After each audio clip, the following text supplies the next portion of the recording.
রাহমাতুল্লাহি ওয়া বারাকাতুহু। সম্মানিত হাজিরিন, আজকে আমি আপনাদের সাথে আলোচনা করব স্বপ্নে যোহরের নামাজ আদায় করতে দেখলে কি হয়।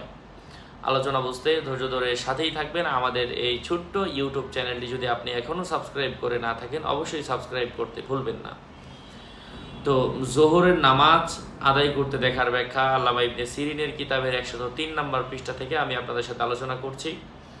প্রথম খণ্ড, মেঘ যুক্ত আকাশের মধ্যে, অর্থাৎ আকাশের মধ্যে মেঘ আছে এমন অবস্থায় যোহরের নামাজ আদায় করতে দেখা যে এই স্বপ্নটা দেখবে সে যে কোনো কাজের ক্ষেত্রে মধ্যম পন্থা অবলম্বন করার আলামত বুঝতে হবে এবং সে মৃতব্যয়ী হবে এবং দিনের উজ্জ্বলতা হিসাবে এটা তার সম্মান বাড়িয়ে দিবে।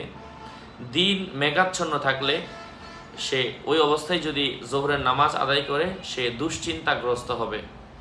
হাদিসের মধ্যে এসেছে, তোমরা যোহরের নামাজ এক টাইমে মাঝে মাঝে, অর্থাৎ শীতকালে একটু দেরিতে পড়ো, গরমের কালে একটু আগে পড়ো, এই জাতীয়, অথবা গরমের কালে একটু আগে শীতকালে পড়ে।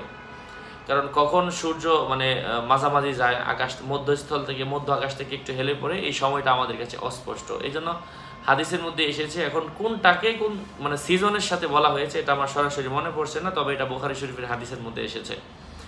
যাই হোক, এই জন্য আমরা যোহরের নামাজ অবশ্যই ইহতিমামের সাথে আদায় করব। যোহরের নামাজ আদায় করা ফরজ, প্রত্যেকটা নামাজই ফরজ, বিশেষ করে যোহরের নামাজ।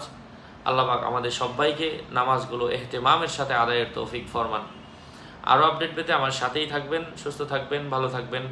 আমার ভেরিফাইড চ্যানেলের ভিডিও ডিসক্রিপশন বক্সে ক্লিক করলে পেজ এবং আমার আইডি আসবে, এর বাইরে অন্য কোনো পেজ নাই, কোনো আইডি নাই। বারবার বলার পরেও সাবধান না হলে এর দায়ভার আমি নিচ্ছি না। আসসালামু আলাইকুম ওয়া রাহমাতুল্লাহ।